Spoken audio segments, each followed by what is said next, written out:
Hello, Sales Nation. I'm your host, Will Barron, and welcome to another episode of the Salesman podcast. If you are watching this on YouTube over at salesman.red/YouTube or in the show notes page over at salesman.red/101, you will see some slight changes in the background. That's because we're in our new studio now with a bit more space. We've got a lot more plug sockets, which crazily is important for this kind of thing.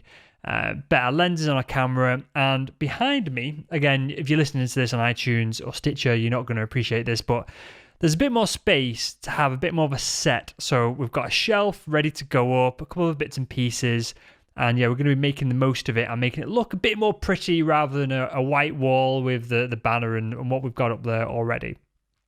With all that said, there's not been a show for a couple of weeks. Two reasons. One, the physical move over here took a lot longer to physically shove everything in a van and get it over, but then to set up as well. And two, my mum has not been very well. Some of you will know, and it's been an ongoing thing. And so I've had to spend a bit more time at home recently, but we're back on track. 3 episodes this week. Then next week, there's going to be an episode every single day. Monday to Friday, a brand new interview, as you're used to and as you're going to see in this show. From then, Saturday is going to be a best of show. So we're going to rerun a show that we've done in the past that I personally have got a lot of value out of, and I think it's worth visiting. Sunday is going to be a surprise. I'm going to try something new there, and hopefully it's going to be useful for you guys.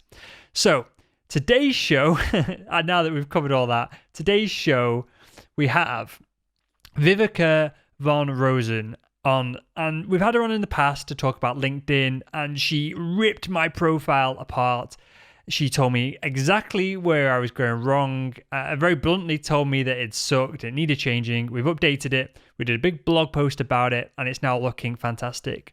I wanted to get Viveka back on the show to dive into what happens after you've done your profile, because I did it, and I know a lot of you guys have done it as well. You procrastinate on building your profile so you don't have to do the actual selling afterwards. And that's obviously the bit that makes us the money, and it's the bit that's important.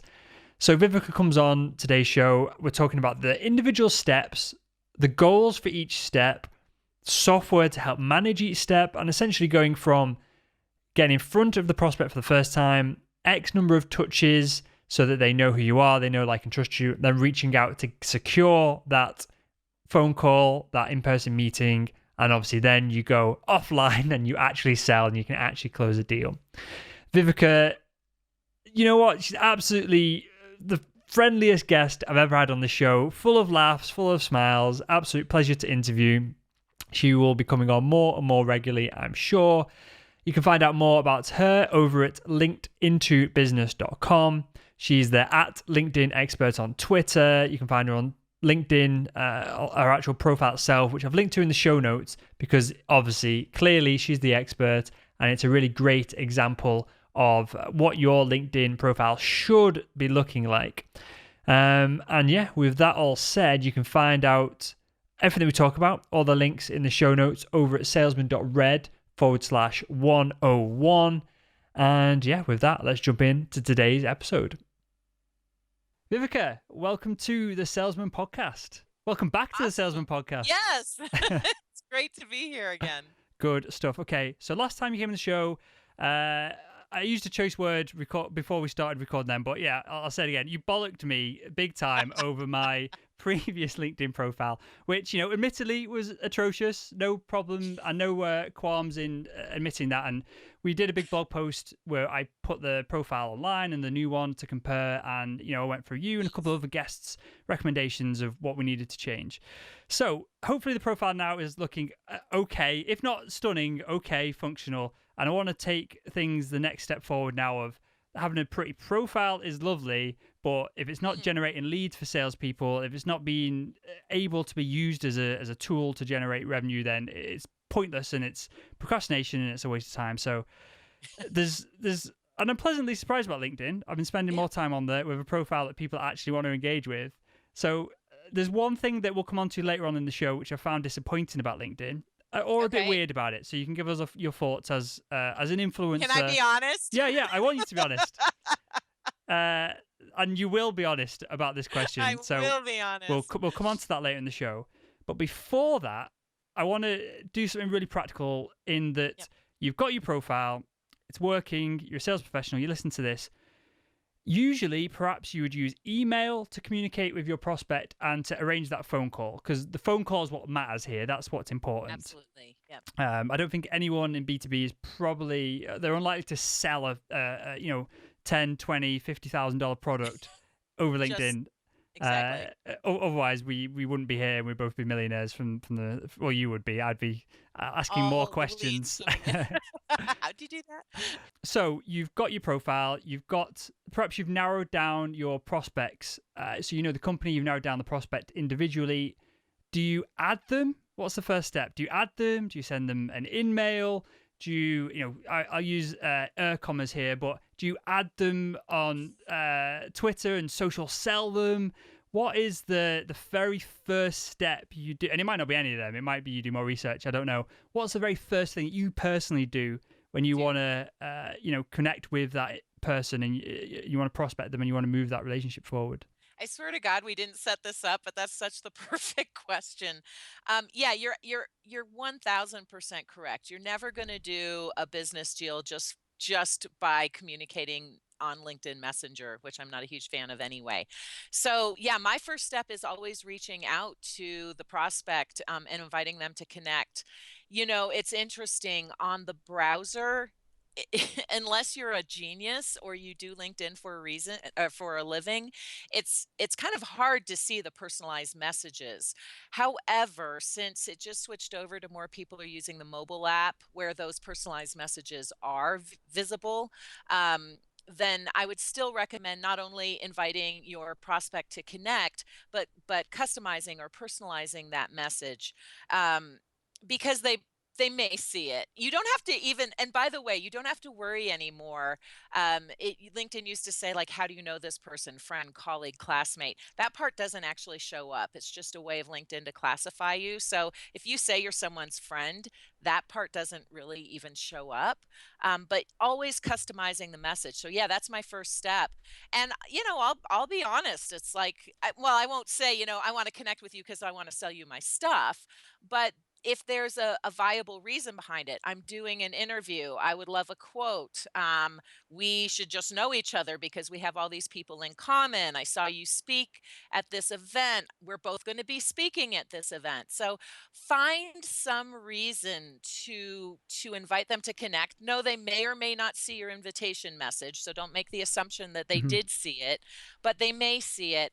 And the reason I recommend connecting with your top prospects is because once they're in the LinkedIn system, once they're connected to you, there are a lot of different things that you can do to stay top of mind with them, to build that personal brand awareness with them.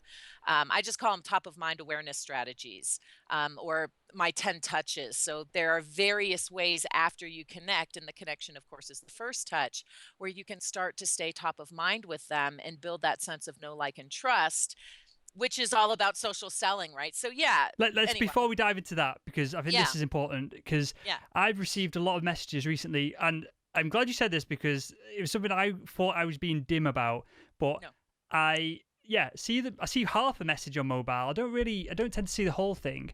And right. then what I was intrigued was of when you connect with someone, that box that pops up with the bullet points, what that actually does. So is Right. that's just for LinkedIn's benefit as opposed to the person you're connecting with? Is that correct? Yeah, so used to in the old inbox, where you could actually see your invitations, LinkedIn had more room to say, Jonathan is inviting you to connect as a colleague, when you both worked at HP.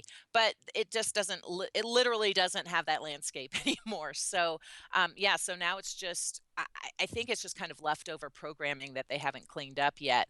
What it will do, though, is self assign a tag. So if someone invites you to connect as a friend, it'll assign that you're friends, if but most people don't even know to look for that. Yeah. Okay. So when you send that first message, it may or may not be read.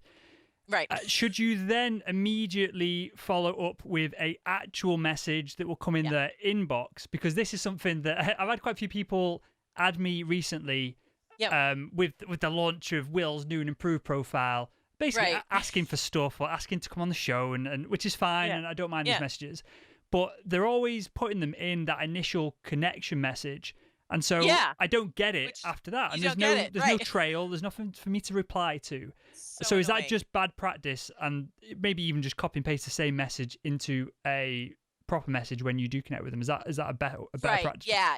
Yeah, that's exactly right. So yeah, and again, because LinkedIn switched over from the old inbox, which by the way you could still get with Sales Navigator, to this new messenger box. Yeah, all that history and all that content is gone, including, by the way, there used to be a little mini CRM system, which half the time is there and half the time isn't there, that had your history. Well, you can't rely on that. So a couple things. Absolutely. The first thing I would recommend is a the second touch, which is the follow up. I'm so, thanks so much for accepting my invitation to connect. I don't know if you saw my message, but I was hoping that we could do this. So you're absolutely right. What you don't want to do is go, thanks for connecting, can you buy my stuff? Which, as you know, happens all the time. Like, people go right in for the ask before buying you a drink, right? So And this is that's what I was intrigued to as well, Vivica. Sorry to interrupt you there, but yeah, and you very clear about this of you should add the prospect add value. before you social sell them in the meantime. Yeah, And yeah, I'm actually doing an experiment with this at the moment, where we've been half the prospects. So we sell. Everyone who listens to the show regularly knows this, but we've got sponsorships on the show that I sell quite publicly, and we talk about it in the show. So I'm still actively selling, yeah, so I can talk about all this in real time as a practitioner, as opposed to, having people on the show and just taking advice without being able to test it myself. yeah, So we're doing an experiment where half the people we are connecting with over social, so Twitter, we're engaging with them on Twitter. If we can get them on Facebook, sharing the posts. If they're on LinkedIn, and posting on LinkedIn, we're commenting on their posts there, yep, and then we're adding them. And then the other group, which we've not started yet, which is the other side of the case study, is we're just going to add them and see what responses we get there. Is yeah. there any benefit at Smart. all to engaging with them beforehand, or do you think most people are open enough just to accept most incoming, other than perhaps Bill Gates, who's going to struggle Right. to accept and read every message? Do you think most general prospects in the B2B world are going to accept most incoming connections as long as it's someone relevant within their industry? Yeah, that's an excellent question. It really depends entirely on who your prospect is. So, C-level person who's bombarded with re- connection requests because people want jobs or interviews or whatever. Yeah, they're going to be a little bit more hesitant. And knowing your prospect and knowing what their needs and likes and points of pain are, absolutely, it might be best to hit them up first via other social media sites. And it's interesting because, I'm on LinkedIn all the time. I've had a lot of success with it. I don't often need to go and lubricate the relationship, I like through, that. yeah, through Twitter and through Facebook. However, now having said that, I've been using Nimble for years, but I Hmm. kind of got out of the practice of using. It's a third-party app. Out of the We've had practice we've of had John on using the it. show to talk about With it. you've So had John, yeah. yes, exactly. So I got a little bit out of the practice of using it because LinkedIn had its own CRM system. I could make my notes there, and really, I just use LinkedIn like 90% of the time. Now, though, because LinkedIn did get rid of that option, I've started using Nimble again. I mean, I might as well. I'm paying for it.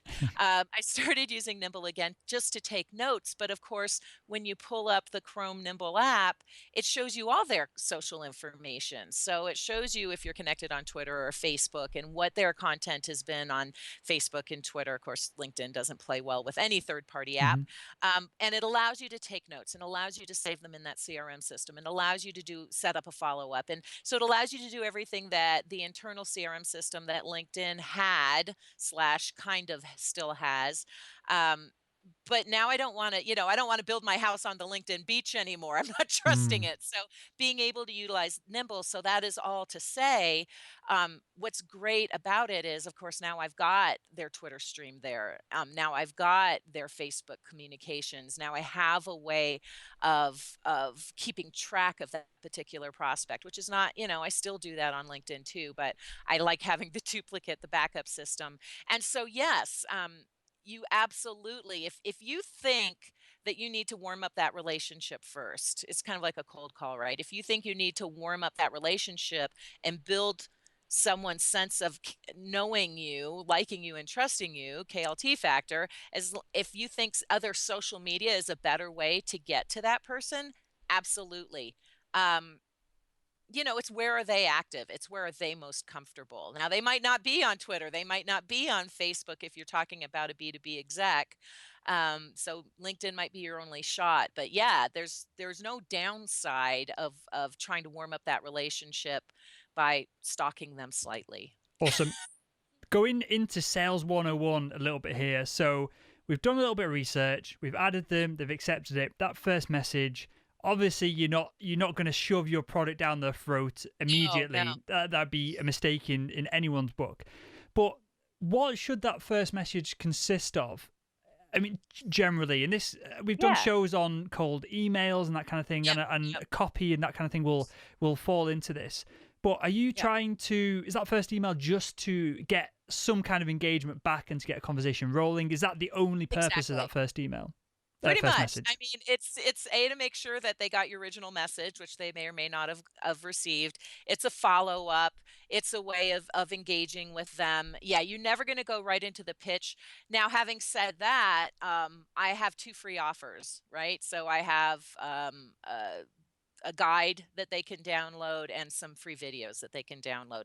So I will let them know that. I'll let them know what my interests are. If I have an ask, as in I want them for an interview, I'd love their feedback on something. I might ask right away. I'm just not going to try and sell them anything. I Hmm. might ask for something, but I'm not going to try and sell them anything right away. So that's pretty key. I think that's the biggest mistake that people make is they'll connect with someone and A, put them into their newsletter without their permission, which That is drives me up so. the wall. Okay, here's a question just on that. How do you get someone's email address when you've connected with them on LinkedIn? Or are people connecting on LinkedIn and then just finding their email address elsewhere and then No, added no, them? it's on like yeah, once you're connected, you get their email address. Um, and Where the is it? I'm intrigued because I've not sussed this out. Not that I've it's needed under to, but Yeah, no, it's under the relationship tab. okay. Under contact info, rather. I'm not the relationship tab. It's under contact info, and you can export your connections. And I think that's the biggest issue is Hmm. people just go into their connections. They export them all into whatever CRM system they're using and whatever automated mail system they're using without your permission. Like I agreed to connect with you on LinkedIn. I did not agree to get your newsletter on road repair. Um, and let me tell you too, because I use a specific email address for LinkedIn. I accepted someone's invitation to connect, and I got put on this. I'm assuming Chinese spam list. I literally get 200 to 300 emails a day on that, and just complete pure spam, and I can't trace back to the individual. Hmm. It's just it's a disaster. I'm spending money trying to get rid of this spam. So that's one of the cautionary tales is do if someone invites you to connect, do your research. Just don't accept anyone, even if their profile looks good. Like take the time to click on their name, go into their profile, make sure they're legit, because the last thing you want is to get stuck into some kind of deep hole of spam. Okay, so we've added the person, they've accepted it. Yeah. We sent them that first message, and we perhaps have or haven't had a response directly Right. back yet. Yep. So you said at the top of the show that once you are connected, you've got more options to I guess, get in front of them and sabotage their eyeballs for a minute. Exactly. So, I think it was one of the printer companies, maybe Canon or anyway, there was a study that, you need 7 touches before people feel like they know, like, and trust you. So you've got your invite to connect. That's touch number 1. You've got your follow-up message. That's touch number 2. Go and take a look at their content. Big if they've shared content on LinkedIn, you can comment on some of their content. You might not want to do this all in the same day. That might be a little bit stalkery. Okay, so Um, what is the time frames for this? So if a salesperson is listening to this now, should they be setting aside a week to, so they add all the prospects on a Monday, the next day they touch them, and then Friday they go in with some kind of soft pitch to get a phone call. Is that the yeah. kind of time frames, or is it 2 days? Is it months? What? Obviously. It's always going to be revolving. Uh huh. So the 10 people that you invite on Monday, 2 will accept right away, Hmm. 5 will accept you. So you can't really go Monday, Wednesday, Friday. I wish you could. That would make it much easier. But you can at least by seeing your new connections, by sorting by your new connections under my network and connections, and you can sort Hmm. by new or recent conversations. They just switched that over. But you can at least see who you've been engaging with, and how you've been engaging with them. So yeah, you can follow up. So yeah, the follow up letter can come right away. That's fine. You invited them, they accepted. You're following up right away. Um, you may want to take you will go to their profile, and if they're checking that you viewed their profile, that's another touch Mm. actually. So that's 3 touches without making any effort whatsoever, really. The 4th touch, which should come maybe a couple days later, go ahead and endorse them. They'll get notified if they've got that turned on. So if they've got skills listed, go ahead and endorse some skills. Now, don't endorse them all, because that will just look creepy. And truly only endorse the skills that you have some idea about. Like, I wouldn't go to your profile and necessarily endorse you for automated marketing, because I don't know, but I would definitely endorse you for your podcasting skills and your sales skills. So you go in and endorse them for a couple things. Again, you're not, it's just that top of mind awareness piece. They will probably see it. They might not see it, but just be aware of that. You'll go in maybe a couple days after that. So it's just in the habit of eating that elephant one bite at a time. Hmm. Get your list of actions down, and then just go through every day, and okay, I need to do this person, this person, this person. And I'm going to come back to a very, very important part in just one second. Um, and then you view their activity, like, comment, share. Now you've been touching them enough time. This is getting kind of obscene, but you've been giving them enough light touch, what I call a light touch, that now you might go in for another ask. Now, the ask probably should not be, hey, want to buy my stuff. The ask should be something like, I have some information I'd love to share with you if you're comfortable with that. Would you be open to doing an interview? Would you be willing to answer this question for a survey that I'm doing? So go for an ask. It's not necessarily a sale, but go for, that first big ask. To and then maybe the next 2 times you engage with them, it's to share something helpful and useful. So, one of the things that you can still do on LinkedIn once they're connected to you is you can tag them, which is similar to like a Facebook list or even a Twitter list. It's your way of segmenting and assigning, a tag to them so that you can manage your network. They don't see it, by the way. Hmm. So, if you've got a tag that's, hot prospect interview New York City CEO. So now you know exactly who that person is. And if you've got 4 or 5 or 10 or 15 of them, you can assign all of them that same tag if you want. And now you have a way of getting in touch with them. Or if you want to, you can even do it by the date you connected, although that would get a little insane after a while. Hmm. But it's your way of managing your connections. And now you can very easily go into your tags, sort by, New York CEO, top prospect, interview. You can say, as a CEO in New York City, are you frustrated by traffic on Monday mornings? Here's a great transportation list I found that will help you get from A to B easier. It doesn't have to be your own stuff, by the way. It's Yep. just something that a CEO in New York City on a Monday morning might be concerned about. If your target market are female lawyers and practice owners in Dallas, then you have a different piece of content. It might be your own, it might be somebody else's, hopefully not a competitor's, but it's a way of sending them helpful, useful information, building that sense of know, like, and trust with them. Now, this is going to seem like an awful lot of work. Like, why don't I just get them in my email list, do automated marketing? I only have to write the email once. They get tagged, and we're gone and off, and I get money pouring in. Well, first of all, you're not supposed to export your connections, um, and secondly, this isn't necessarily a numbers game. It really is about finding maybe 10 top prospects a week.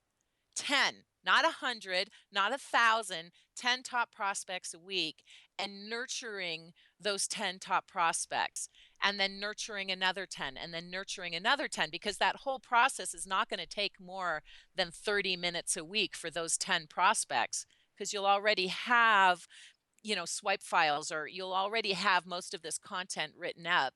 You just need to tweak it a little bit. And by the way, if you have a VA or an assistant, this is an excellent thing for them to do.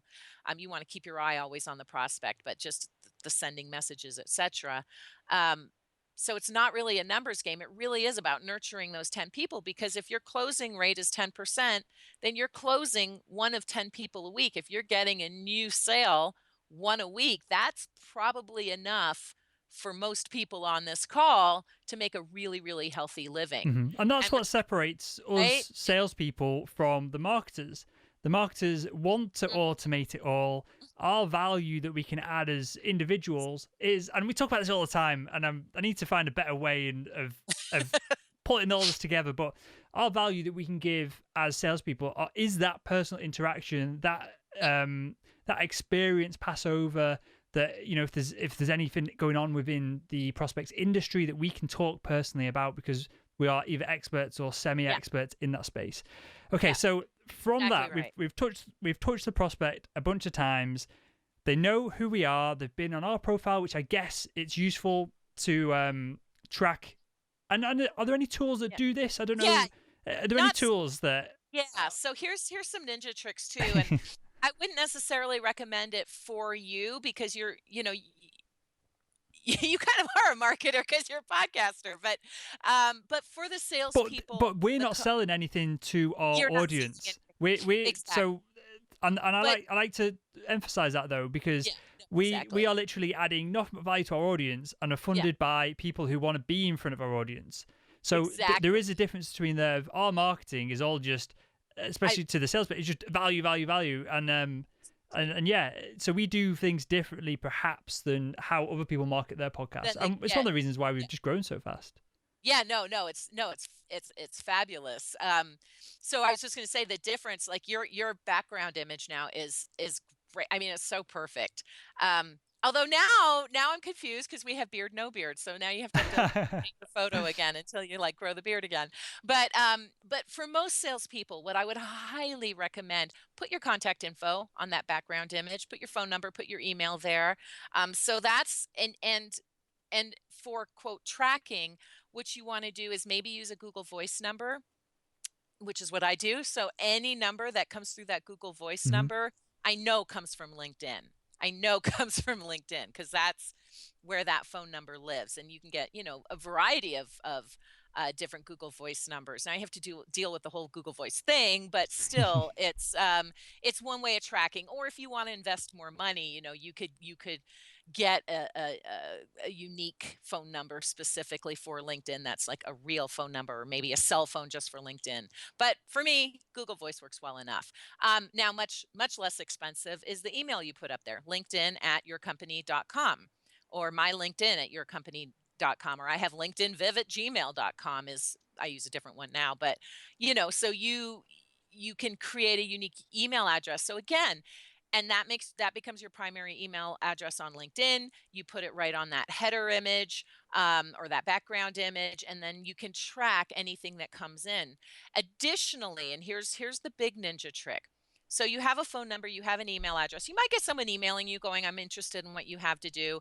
Unless that person really needs you right now, they're probably not going to phone you, Hmm. but it's good to have that as a possibility. One thing that we have found is working almost, it worked too well for me. I actually had to take it down. Is putting a calendar tool. So either Time Trade, or I use a tool called Calendly. That's what we Um, use on the podcast. Oh, yeah, as you love saying, love yeah. Calendly. Yeah, exactly. So let people book their own time with you. And again, this is a great way to track because you can create a unique calendar just for LinkedIn that is on certain times, and it can be called, LinkedIn call. That's what you can name your calendar if you want. And so that's a great way of tracking that. And you put it in your websites, right? You put it in your, you could create maybe even a bit.ly link, to book time with me.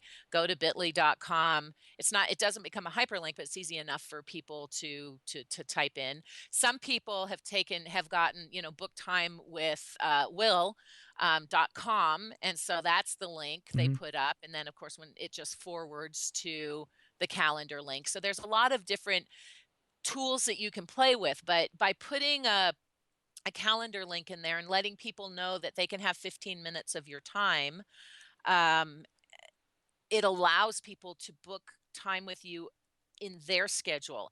Now, this, like I said, this worked too well. I was getting so many prospecting calls. I was getting so many people calling me that actually my days were getting filled up with prospecting leads, which, that's not a bad thing to have. I had to figure out a way to better Hmm. qualify them because it was too many people picking my brain. But that that's not a bad problem to have as a salesperson. No, And oh, I then, think this is a really good right? idea, and you alluded to it Yeah. then. But you're adding value in that Yeah. process. And I hate all these Yes. cliche terms, but it's the only way I It, can describe it. You're adding value to the exactly. prospect then, because rather than you calling them, which takes time, or email and they've got to read it, Yeah. they are slotting into the time that you've set available, so they are in control. And obviously, They're in everyone likes to be in control. And so again, it's just they might not even realize that it's a pain in the ass for you because you've got this one phone call away from everything yeah. else because you've not scheduled it yourself. But Right. the process is smoother, so you're gonna get less people dropping off from that. And Brilliant. what you do, yeah, and what you do is you just go, okay, I'm just gonna, if of course, the more you narrow down their options, the less likely they are to book a time. But you could go, okay, I'm only going to do LinkedIn calls from 3 to 5 Monday, Wednesday, and Friday, and you create your calendar that way, and then at least you don't have phone calls because that was the first thing I learned. I'd be in the middle of something, and then here's my little 15-minute phone call, which Uh-huh. completely takes you off schedule and off course, of course. So you can definitely adjust your calendar. And by the way, so you put the calendar link possibly on your background image, depending on how easy it is for them to get to it. You definitely put it in your websites. You can most definitely put it in your summary section.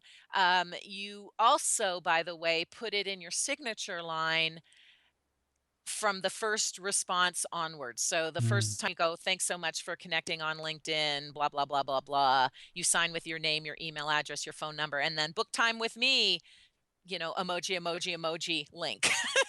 And from then on, that just becomes part of your signature line with pretty much every piece of content that you send them, helpful, useful, the asks, even the not asks, just the things that are just there to build relationship.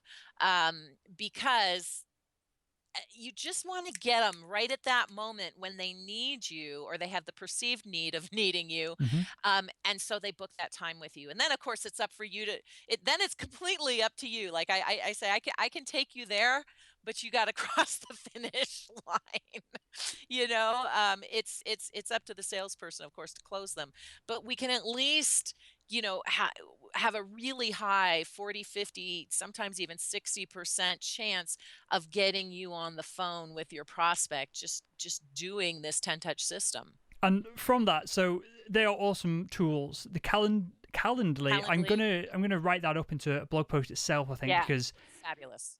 I think there's real value there that salespeople will have to perhaps get over themselves a little bit in Yeah. the and give away a bit of control. But I think there's value in that for the prospect. But what I was asking for, and it might not exist, and it probably should exist. What I was asking for originally with that question, and you Yeah. took a slightly different angle of it, was: Yeah. is there any CRMs where it kind of connects with LinkedIn. You put in this number of touches that you want to achieve.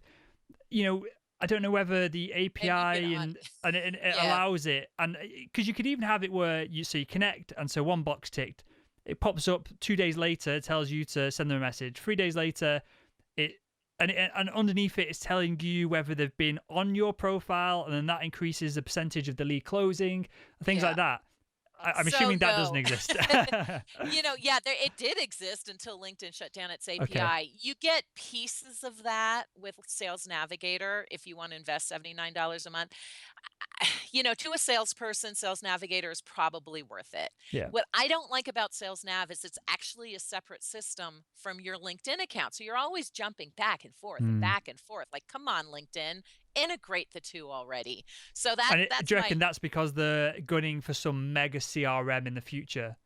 exactly right. That's exactly why I think they've taken the CRM system off of the free account ish. Yeah, that's exactly right. And they've bought like they bought Connected HQ. That was a pretty nice little social. That was an awesome social CRM system that did everything you just said. And cost $9 a month until LinkedIn bought it. They've pretty much gotten rid of that. I don't know. LinkedIn makes these purchases, Bizzo, Connected HQ, WeChat, and you're just like, why aren't you using it more? Anyway, but they don't ask me these things. So, using Nimble, you can kind of do that a little Mm. bit. Using Sales Navigator, you can kind of do that a little bit. I use a tool called LinMail Pro that actually allows me to automate my helpful, useful information. So I'm not going to automate the entire process. I think that's, well, A, you can't, and B, it would be a mistake anyway. But I can automate sending helpful, useful information to my tagged groups when I get into kind of a rhythm with them. Yeah. But as of yet, and then there's Duck Soup, which is a great way of again tracking your connections and excuse me, making notes on them and setting up a follow up. But yeah, you have to use like 5 different pieces So of the the answer is puzzle. no then, The and answer this is no, should. unless you're really sophisticated, Yeah, more and the than I am. reason I ask is I'll try and cover up the names best I can on this, but this piece of paper is what I'm Yeah. using for that experiment at the moment Yes, of hit exactly. 1, hit 2, hit 3, hit 4, do this, hit 4, hit 5, do this, send email, phone call, question mark, and Yeah. it's the only way I can An keep track Excel of file. things. Right? It's Right? so stupid that in It's 2016 I'm having to stupid. do this. So I know, Vivica, I know. wrapping up the show here. So the beginning of the show, there was one thing that is annoying me so far Yes. Bring it in my on. quest to learn more about LinkedIn. The problem is, and I think salespeople could fall into this trap as well. Yeah. There's a lot of people that are connected with me. Obviously, the show is growing, so more and more people want to come on. We're getting between $10,000 and $20,000 per episode now, so we're becoming more and more useful to people as a marketing platform, and I don't mind doing that as long as I can drag information out of them, Yeah. like we're doing with you today. We're going to talk about one of your products shortly. But I'm getting lots and lots of people adding me, lots of contacts, lots of messages, and Yeah. everyone is pitching themselves as some kind of big cheese expert. Yeah. And the problem is that I can see straight through it, and a lot of it's bullshit. Right. In the sales industry specifically, it's annoying because you get a lot of people who are salespeople, go into sales management, have a slight entrepreneurial bug, so then want to go into some kind of sales training Yeah. Yeah. school or in-person training, which is fine, no problem with that whatsoever. But you can tell from a phone call that Yeah. they don't know more about sales than anyone else that is just in sales, so they're not Right. a good fit. But it's very difficult Yeah. to suss that out from a LinkedIn profile. Yeah. So I'm less concerned about fixing people who are talking nonsense, and I'm more concerned about our Yeah. audience who are experts in their field. Yeah. How do they put together a LinkedIn profile without going in huge detail? Is there anything Right. that they should or shouldn't do to come across as an expert, which they are, Yeah. without overdoing it and coming across as, I don't want to use the word like con man or crook, but there's people adding me. Scammer. Yeah, Yeah. it's a Just bit icky. Just amateurish. Yeah, generally yeah. icky. Yeah. No, I swear I didn't feed you these questions. That's actually part of the program I've got. Um, it's all about building credibility, just like we made you do with your profile. Hmm. So if you truly are that good, there's proof of it. There's proof in the fact that you're getting lots of endorsements. So list those skills, number one. There's proof that you've got recommendations. So make sure you've got good recommendations. If you already have testimonials, maybe from people who aren't on LinkedIn, or you're not connected on LinkedIn, and for some reason you don't want to connect and you don't want to get the recommendation from them on LinkedIn, you can always copy and paste that testimonial into the summary section or even into your experience section. You should have some kind of proof that you're so awesome, in the form of podcasts. So download that podcast. You can upload, I guess. You can upload media into your LinkedIn profile. Upload the podcast. Upload the CNN interview. Upload your book. Upload your if you're if you're doing a lot of speaking as a salesperson, if you're such an expert, you probably are on stage somewhere. Upload that video. And I just Upload want your to narrow blog, this right? down slightly for Yeah. specifically for B2B salespeople. So, Yeah. my past is medical device sales, and I did Right. lots Right. of small presentations to both surgeons and Yep. also finance and procurement teams. Yep. They were big enough that, and I didn't do it at the time, I Yep. recorded one or two just to see what I looked like and Right. realized that I was slouched over and my body language is terrible. That was a whole nother show in itself. And I improved my Yeah, body yeah. language from these Yep. videos, but I never recorded them and put them together into a package that I could share online. And there's going to be some issues potentially with the company that you're working for if you're talking about Yeah, of price or course. specifics and things like that. Yes. Yeah. But there's Yeah. definitely room here for sales management and sales Yep. leadership to get Yep. behind some, to have a push for something like this to, as you said, improve credibility and give proof to Yep. the sales professionals. Exactly. And And if this, maybe you're not selling yourself, maybe you're selling your product or your service. So but you're still your selling company, yourself. right? Of course you are. Yeah, Yeah. but there should be a product demonstration reel. There should be Hmm. testimonial, a testimonial sheet that you could send people to that they could download as a PDF.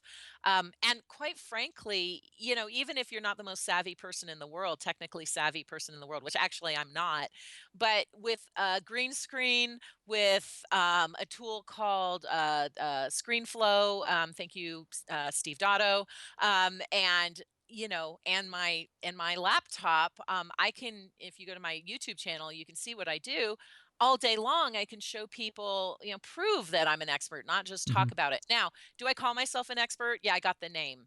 It makes me throw up a little in my mouth every time I say it, but you know what? I got the name and it's been very, very good to me.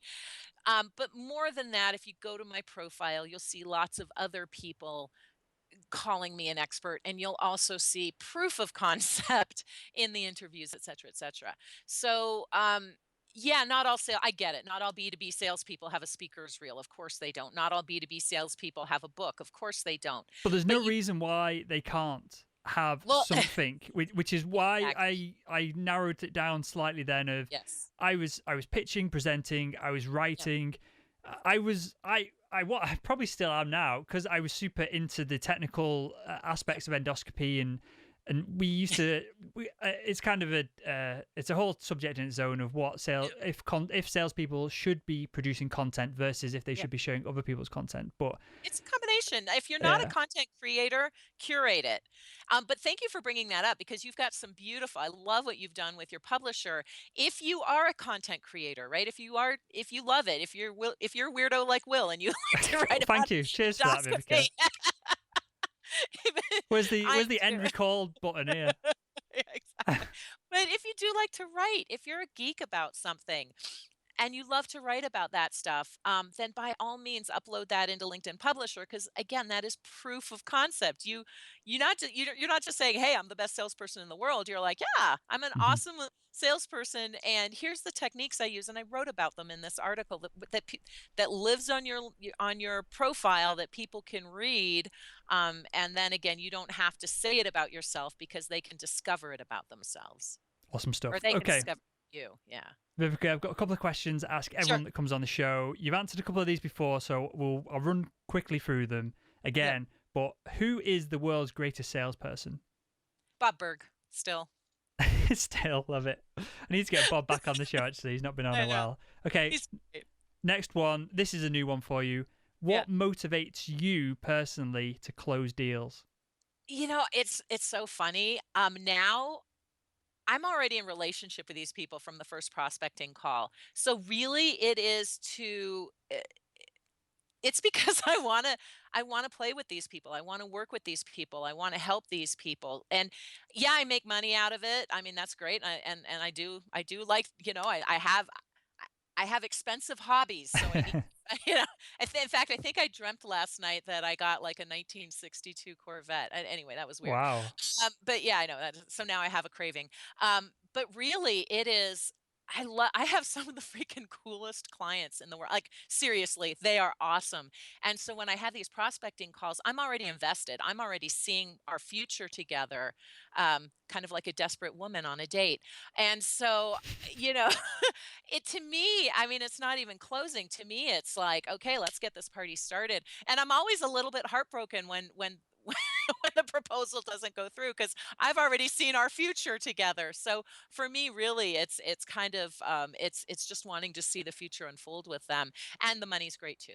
And that's refreshing that you aren't giving it this all, which I get from most guests, Yeah. of I don't care if I don't close the deal, there's another, my pipeline's so full, and I'm not bothered about rejection. Because I'm similar. Oh, I If hate rejection. I hate it. I don't mind rejection. I don't take it personally. I don't have I any do. fears or problems like that.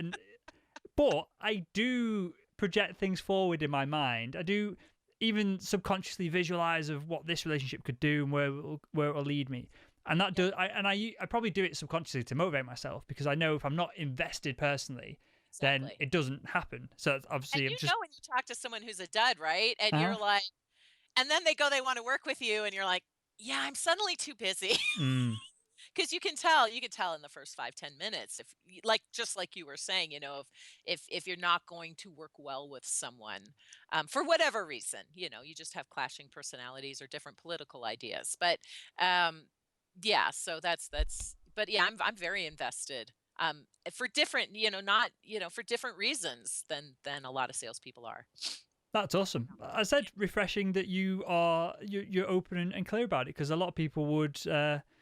I hate using this word, but a lot of people would bullshit on that fact, and so I appreciate your answer, Viveka. Honestly, I do. Okay, final one.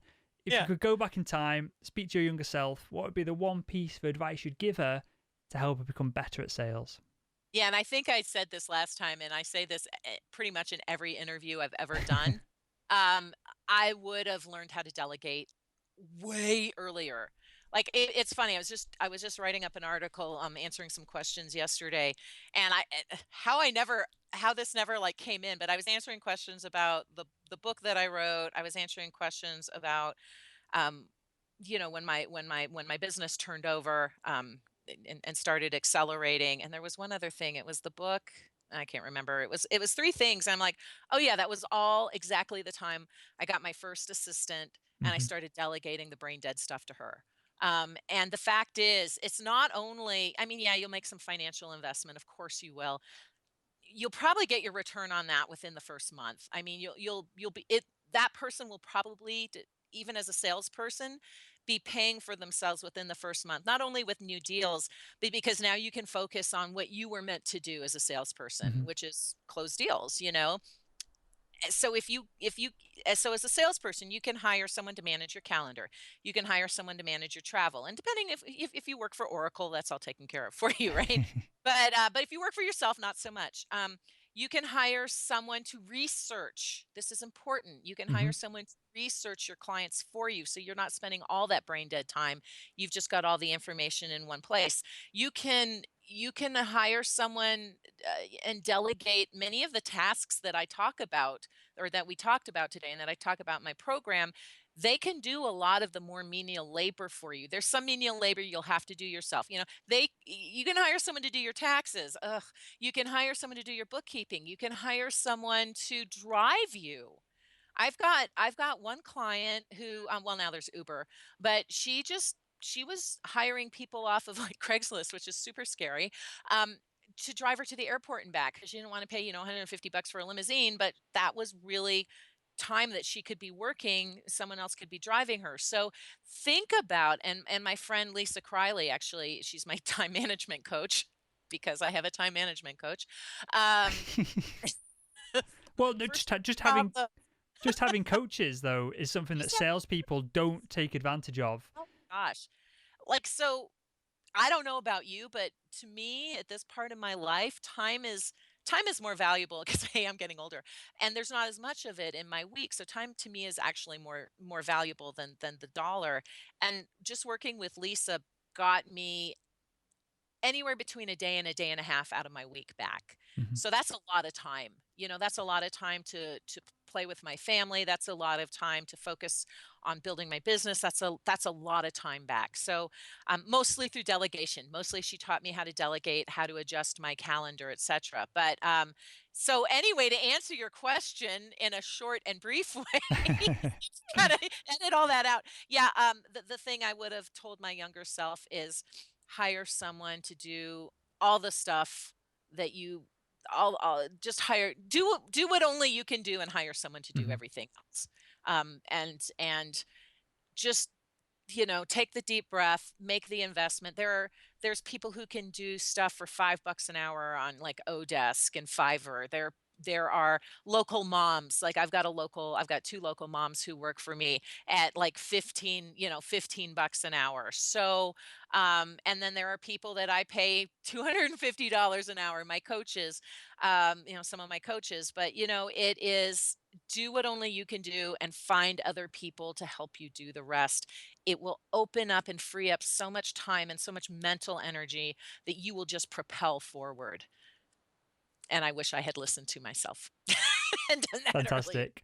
Yeah. And this, I see this as a shift in the world of sales as well. Of there's already SDRs and people who will do the research for the quote unquote closers at the end of the day. But I Yep. feel, and we had it in the last company that I worked at in sales, that we had a junior salesperson who would do a lot of the running round and Yeah. whether he got abused on a Yeah. Friday night so I could go home early and go Yeah. to the pub is a different conversation to have. But they, that giving assistance and allowing you to do the things that you're good at and what really close the deals and make you and the company money is going to become more and more valuable in the sales industry, I feel. So Yeah. definitely onto something there. And And if you work for a big company like you're just talking uh-huh, about, it's so interesting. So one of my clients is a big company that I might have mentioned earlier, and they have a lot of resources that I know for a fact that their salespeople are not using. mhm, So my guess is, if you're a salesperson for a big company, by all means, ask your manager, ask your sales director, ask the marketing director. What resources do we already have in place that can help me do more sales? Do you have trainings? Do you have assistants? Do you have research? Do you have because a lot of people are not making use mhm. of the tools. Like one of my groups of salespeople, they've got Sales Navigator, they don't use it. I'm like, Well, give it to me, I'll take it. it's also as simple as, and we'll wrap up with this because I want you to tell us a little bit about qualitylinkedinleads.com and a couple of other things in a second. But Yeah, it's also as simple as I get emails every day from salespeople saying, we don't have time to create content. Fine. Solution is you need to curate it. They also say, well, we don't have time to curate it. So if you've got a problem, but that problem is potentially alleviated slightly by going to the marketing director of your company and saying, hey, marketing guys, can you come up with some kind of solution where you give us sales guys and girls every week, here's a list of relevant, up-to-date, industry-specific articles that we can share to add value to our customers that you can do in one go and send to the whole team rather than each individual salesperson doing it. And maybe the sales manager does that as well, I don't know. But yeah. definitely you're spot on. And I guess the solution to all of this is for sales and marketing to be closer. And I guess that is going to Yes. happen over time. And that's Uh, what I make when I do a LinkedIn training with a corporate, usually with the sales team, we bring the marketing team in. mhm. It's like the setup, the foundational work is all with the marketing team, and then I do the training, and it makes them talk. Sometimes they've never talked. It's Yep. ridiculous. So yeah, that I force the two together if I have to. Yeah, absolutely. You are so dead on with that. Good stuff. Okay. You've given us a lot of food for thought today. So I want to give Yes, you an opportunity to, for anyone who's listening now and they've been scribbling notes for the past 45 minutes and they started on their hand and now they've gone up their arm and now yeah, they're yeah, on a piece of paper and they've got post-it notes everywhere. Or even worse, they're on a treadmill trying to remember a lot of this stuff. What? Listen to the program again. Well, not even that, Viveka. Yeah, What yeah, no, what I know. solutions do you have that make this into a step by step and an easier thing to comprehend for the audience and for me as well? Yeah. So I thought you were going to ask me the question, what's your, your latest favorite business book or sales book? And it was Ryan Levesque's Ask. And the reason I'm bringing that up is the last time we talked, I'm like, oh yeah, B2B LinkedIn sales training. That's going to be my new program. It's going to be a comprehensive 10-hour, 40 video, blah, blah, blah. Well, when I asked, there's a concept salespeople. When I asked my audience what they wanted higher quality leads. So guess what? So my new program is called highqualitylinkedinleads.com. And it is exactly, and it's the natural progression, because that's what Hmm. you started bringing up, Will, before we even started the recording. I'm like, yeah, that's my new program. That's my new program. So the new program is how to create a credible profile, like we did with Will, so that you're not losing business when people look at you on LinkedIn. Number one, don't be losing business. Yeah, duh. The second part of it is how to build credibility, with uploading media and what types of media, and it gives you some guidelines there. There's a security piece too, just like what are the best settings for a salesperson. And LinkedIn changed its settings right when I was doing that recording, so you have two versions. We go into how do we find those exact right leads, because the smart search on LinkedIn is not so smart. So how do you use the advanced search? How do you use Boolean search? How do you find exactly who you need to connect to, and then how do you manage them? How do you communicate with them? It goes right into the 10-step process. So basically what we covered today: light touches, endorsing, commenting, using other social, so it goes right into that process with swipe files. So there's a lot of resources that come with this as well. There's a background image template. There's a profile template. So if you answer the questions, you pretty much have your profile written. And then more importantly, there's the communication swipe files. So, some hints and some examples of what I've used in our communicating with the folks. There's tools that I use, like Nimble, like LinMail Pro, like the autopilot. Like, I mean, there's several tools out there that you can use. Um, and then a bunch of other support pieces as well, but that's essentially the entire course. It takes you step by step through everything that we've talked about today. I swear I didn't plan this, but that's Well, no, what and let people me want, just right? emphasize that, Viveka, because I very specifically, Yeah. and obviously you're the LinkedIn expert, you've been on the show before and you've got back on, so I appreciated your knowledge the first time around. Yeah. But I obviously had an idea of what you wanted to talk about and Yeah. promote at the end of the show, which is fine. There's no problem with that. But I didn't plan, and it's just a coincidence. Yeah. And it's useful that it's everything that I wanted to ask you, which I feel is really important.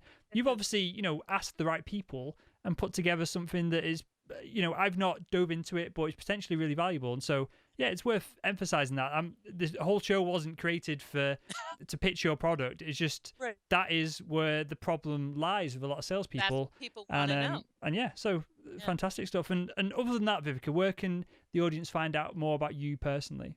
Sure. So my website is still linkedintobusiness.com.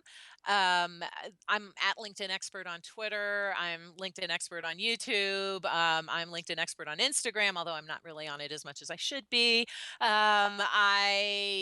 Yeah, basically, if you Google LinkedIn Expert, my LinkedIn profile shows up first. Thank you, Google. So not on LinkedIn, but on Google, my LinkedIn profile shows up first. Go figure. Just reach out to me. Please, if you've listened to the show and you want to connect, I'm at my 30K limit, but I can, we're always getting rid of the duds and bringing in the cool new people. So if you customize an invite and say, "Hey, I listened to you on, on Will's show," then by all means, I will accept the invitation, or my assistant will accept the invitation for me. And I just love to connect. I'd love to answer any questions that you have. And by all means, please check out the new program, qualitylinkedinleads.com. Amazing. Vivica, with that, I want to thank you for coming on the show. Thank you for sharing your knowledge. And yeah, thanks for joining me on the Salesman podcast. Oh, my pleasure. And there we have it. Vivica, thank you for coming on the show. Lots of knowledge and lots of useful tips. I feel like there was a lot of meat in this episode. I think it was a good one. I want to thank you guys for listening, tuning in as always. There wouldn't be a show without you. I can't be doing this speaking to myself. And with that, I'll speak with you all again tomorrow.